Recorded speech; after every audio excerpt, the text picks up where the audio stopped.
Hi, today we will be discussing about the fixed income securities.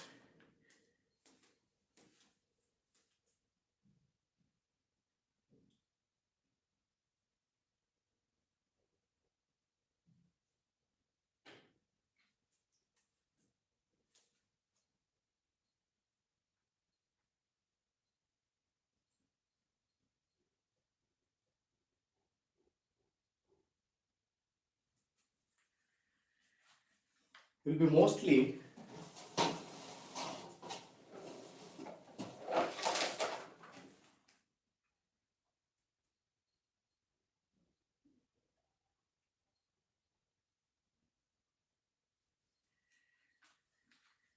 we will be discussing about the concepts. If your concepts are very clear, you can easily find out all the formulas and all. So our intention is that you focus on your concepts building and you can derive your own formulas. We'll go from very beginning. If your concepts are very clear, you can easily find out all the formulas and all. So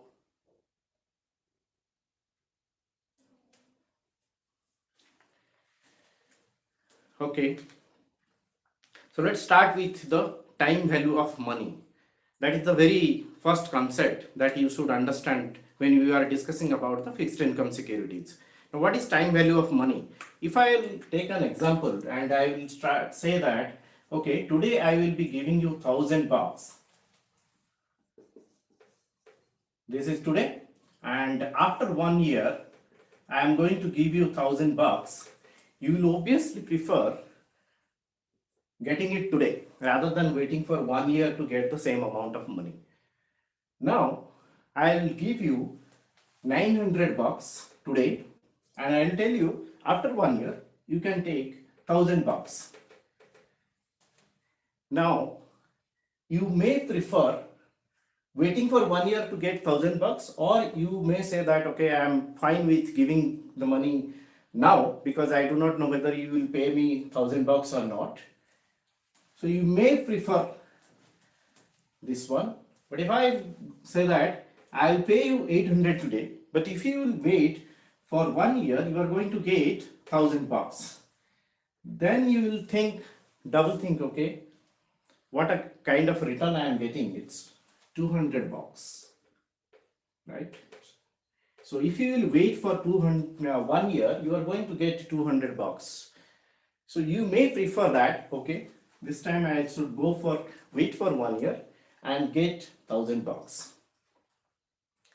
Now this concept, waiting for 1 year and then getting additional amount of $200 is called the time value of money concept, or TVM in short we call time value of money. The time that you are waiting is adding a value to your principal amount. This principal is called as present value or PV. After 1 year, what you are going to get is called the future value, or in short it is called FV.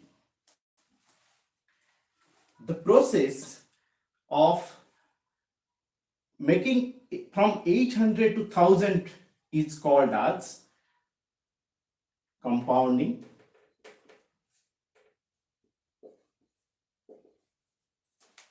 and the process through which you will take from,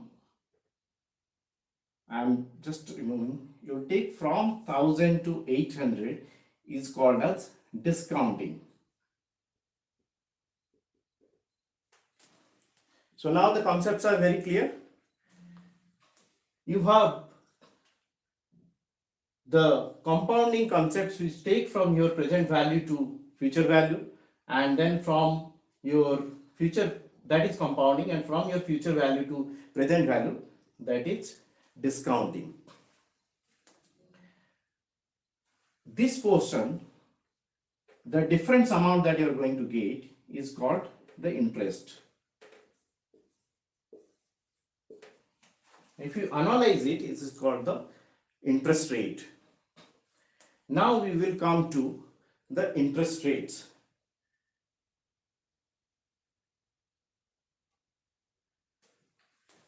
Look at this.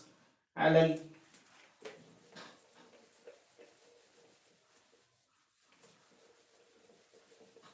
So in this, your 800 becomes $1,000 in 1 year period of time. So that means how much is your rate of interest? Is your interest amount that you have got and divided by your principal component into your 100. So this is coming around 25%. So this is called the interest rate, annual interest rate. Now we will go to another level, is that let us say that you have a 10% interest, 10% per annum. Now after 1 year of time, it becomes 110. Fine. Now I'll go to one more step. Let's say that this happens that every 6 months you will do a compounding. So this is 6 months, this is 1 year. So in 6 months period, you are going to get 5, and then your principal becomes 105. Now here, when you go for the next 6 months, after next 6 months, that is after the entire 1 year, it becomes 105 plus 5% of 105. So that is 5.25. So this becomes 110.25. So this is annual and this is semi-annual. So this shows that if you increase the compounding frequency, your return are going to be much more with the same rate of interest. Same 10%. Here also we have the 10% per annum. But here the compounding frequency is more, and therefore the total return after the 1 year period is going to be more. Alternately, we can say that a lesser rate of interest with higher compounding frequency can generate a same rate of return. Now let's say, what is that lesser rate of interest? How to find out that lesser rate of interest? Before that, I want to introduce a formula. The formula for future value is PV into 1 plus R divided by M to the power Mn. Future value we already know, present value we know, R is the annual interest rate,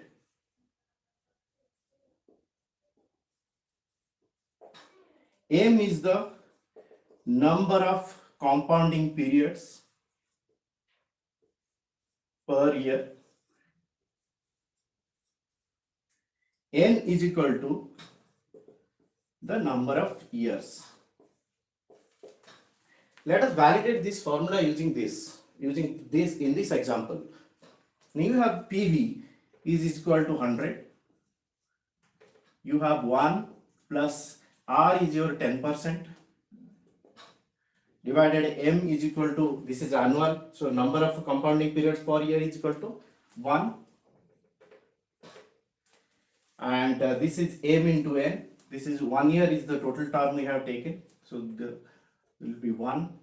So 100 into, it is always expressed in percent. So you can omit this percentage mark from here. So 100 into 1.1, that becomes 110. Now you can figure it out whether it will be valid for the other example where we have compounded half yearly, semi-annually, and we found out that 100 becomes 110.25. Now that you can find it out and you can mention it in our comment box.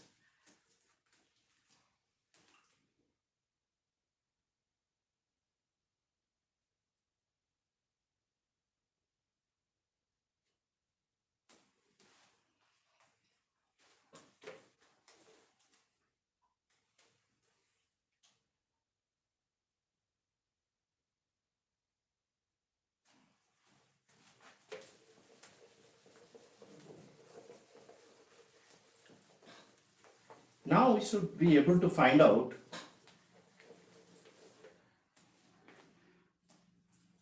what should be the rate that my annual rate, if I am going for annual compounding, I am going to get certain results, and if I am going to get do semi-annual compounding, I am going to get another result.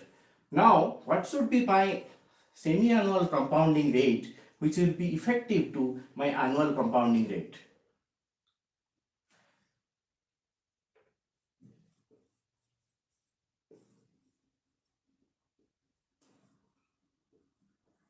Yeah. You don't have to remember all this formula. You can yourself derive the formula, and I'm going to tell you how you have to get that. Now here, you have to remember that the FP here and FP there should remain the same. Here you start with the PV, you do annual compounding, you do semi-annual compounding, you should reach at the same future value.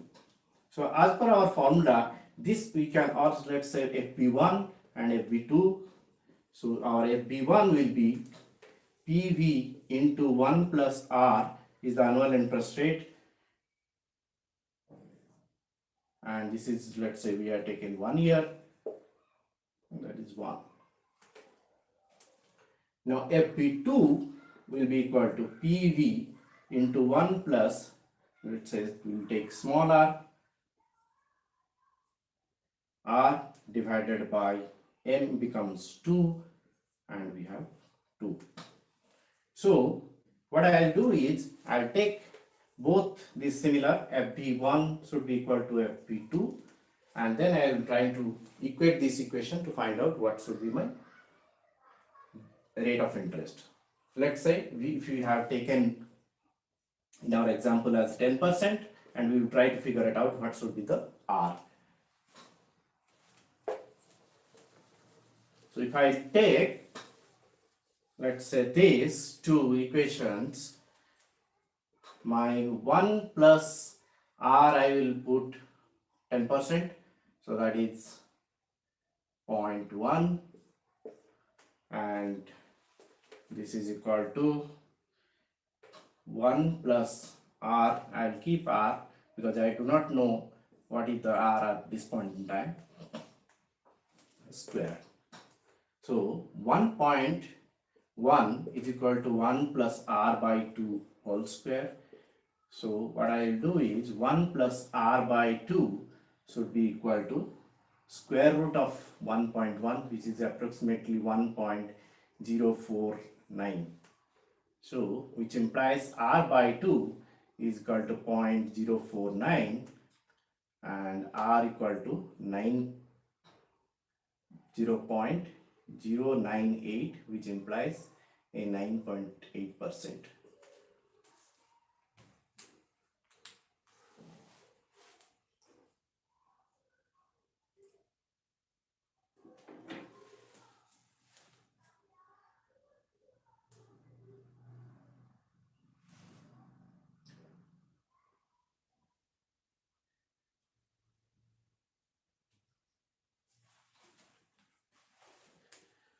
Okay.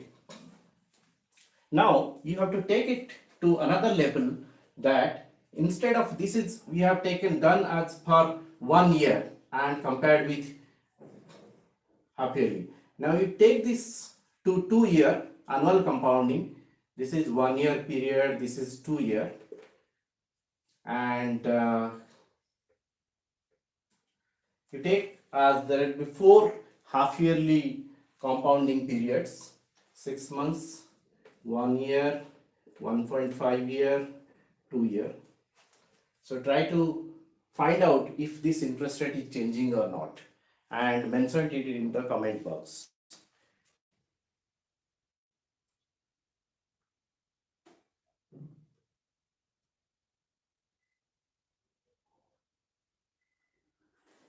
Okay.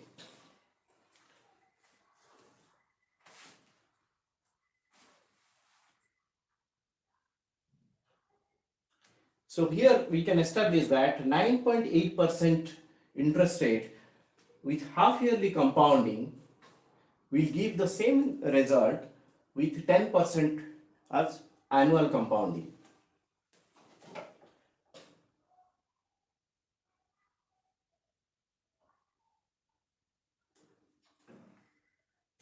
Now, there is another concept called continuous compounding. I should give you a formula for continuous compounding because that is most widely used.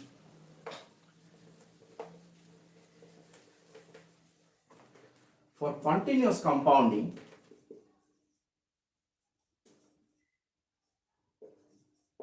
the formula will be FB is equal to PV into e to the power Rn. So this is the formula for continuous compounding. Again, n is the number of years, R is the interest rate. Now, if I just change the formula, what is PV? PV will be known as FV divided by e to the power Rn. Or I can write Fp into e to the power minus Rn. This term is called discount factor.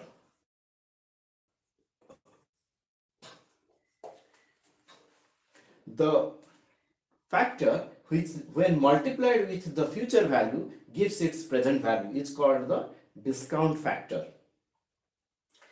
This continuous compounding for all practical purposes, it is called the daily, it is equal to the daily compounding.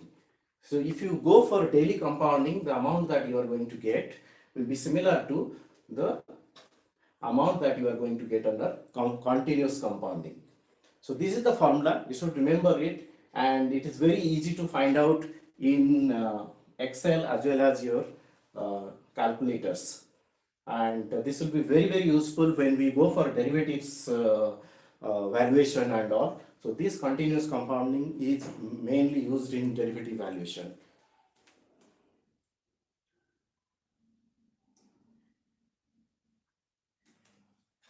Next, we will go to certain types of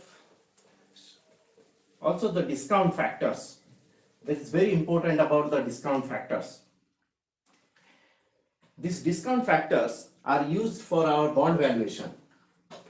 There is a method called bootstrapping. We will go for next class, that is bootstrapping, and in this bootstrapping very widely used this discounting factor. Since we have already discussed about what is discounting factor, I am taking you to briefly take you to the bond valuation.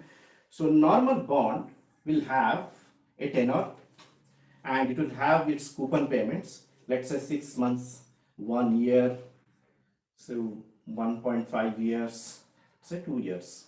So you will have coupons, coupon 1, coupon 2, coupon 3. So here at the end of the maturity, you will get the face value or the principal face value plus your final coupon you will get here. So in bond valuation, what happens is, you know the coupon amount. So here you will get coupon or say C1, let's say C1 you get. What you are going to do is, you discount that to get the present value. So you first find out the discounted value of first coupon, then you find out the discounted value of the second coupon. This is the discounted value of second coupon. Find out the discounted value. What we have, our formula says that PV is equal to future value into discount factor, right? So for the first, similarly what will happen? It will be the coupon is the first coupon is the future value. So coupon 1 multiplied by the discounting factor 1. So that will give you the first component. Then go for the coupon 2 multiplied by the discounting factor 2. Similarly, coupon 3 multiplied by the discounting factor 3. Similarly, principal plus the coupon, last coupon multiplied by the discount factor 4. So that if you sum all these, then you will get the present value. this is called this is the value of bond or theoretical value of bond. Just remember these concepts, and we will come back to all these when we have a lot of things to cover actually before jumping onto bonds. I just wanted to give you some kind of a hint because we have studied about the discount factors now.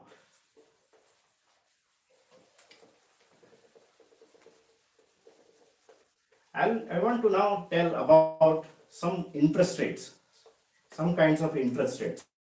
Now in market you will hear in your syllabus about a lot of types of interest rates. One of the interest rates is you have the treasury rates. Treasury rates. Now these treasury rates are on the rates, interest rates on the treasury bonds. T stands for treasury. These are normally maturity more than 1 year, and this will have maturity less than 1 year.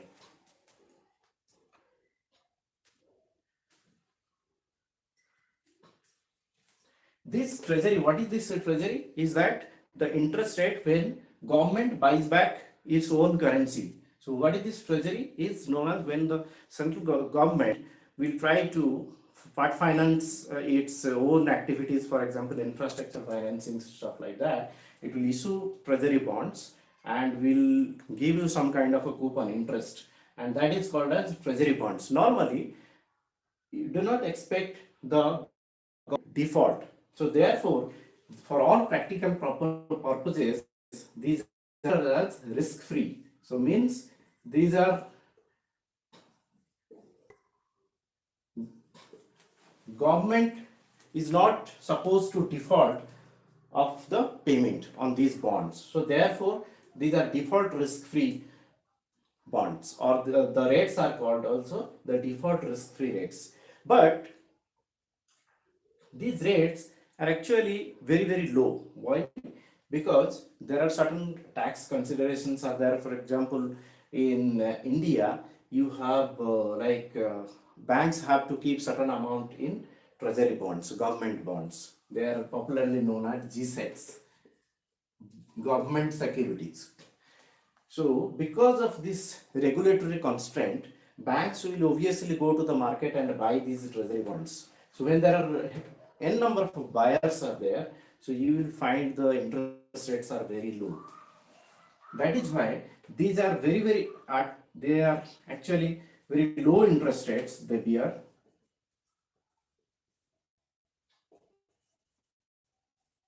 So that is why the derivative dealers normally do not consider this rate for their valuation purpose. They normally go for another rate called LIBOR. What is this LIBOR? It is called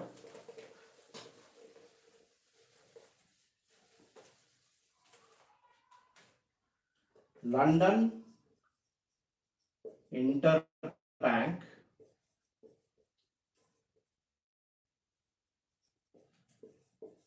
offered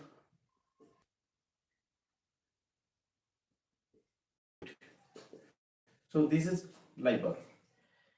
Now this LIBOR is normally polled between around 18 banks, and it is around 11 a.m. UK time. So this LIBOR is actually it is not actual rate. They will tell that I am going to lend at this particular rate. Somebody will say that I am going to lend at 1.2%. Somebody will say that I am willing to lend at 1.3%. So there will be a poll will happen, and that poll, taking upon those considerations, they will filter out some very low interest rates and very high interest rates. They will take the mid portions and they will publish. This is published by BBVA. BBVA is in UK. Now that organization publishes this LIBOR rate. taking into consideration from 18 financial institutions. Now, there was actually during the financial crisis, there was actually some banks have rigged this LIBOR, and because of this rigging has came into picture, now all the regulators, UK, US, so they are trying to get rid of this LIBOR concept. So now LIBOR are getting replaced by new rates called SOFR, Sonia, Ionia. Now they have not completely replaced.